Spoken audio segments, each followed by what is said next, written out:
امید کرتا ہوں خیریت سے ہوں گے۔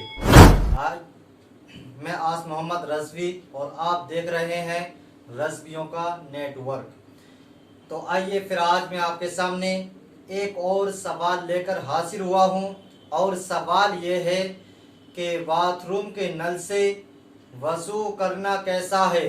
تو آئیے میں آپ کو اس کا جواب دیے دیتا ہوں، اور جواب یہ ہے کیونکہ آج کل ہمیں یہ دیکھنے کو ملتا ہے کہ ہمارے یہاں آج کل ٹوائلٹ اور باتھ روم وغیرہ یہ جو ملا کر بنائے جا رہے ہیں یہ اکثر دیکھنے کو ملتا ہے، کیونکہ ٹوائلٹ وغیرہ یہ باتھ روم وغیرہ جو بنائے جاتے ہیں یہ ایک جگہ ملا کر بنا دیے جاتے ہیں۔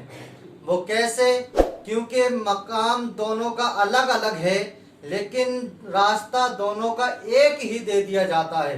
اس طریقے سے ہمارے یہاں لیٹرین اور غسل خانے بنائے جا رہے ہیں، تو اس میں یہ سوال ہوتا ہے کہ ایسے باتھ روم میں، ایسے غسل خانے میں وضو کرنا کیسا ہے؟ تو آئیے جواب یہ ہے کہ اگر ایسی جگہ ہے، حالانکہ ان کی ٹوٹی دونوں کی الگ الگ ہوں، ان کا مقام چاہے دونوں کا الگ الگ ہو، لیکن بات یہ ہے کہ الگ الگ ہے، وضو کرنا کیسا ہے؟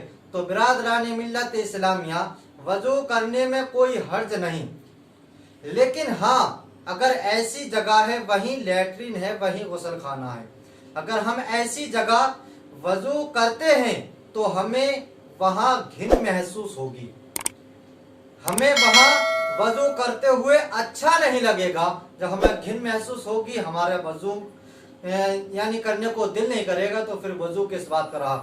تو برادرانی ملت اسلامیہ، لیکن ہاں لیٹرین کا مقام الگ ہے، لیٹرین الگ بنی ہوئی ہے اور غسل خانہ الگ بنا ہوا ہے، تو اس غسل خانے کے نل سے، اس غسل خانے کے ٹوٹی سے اگر وضو کیا تو ہمارا وضو ہو جائے گا، درست ہوگا۔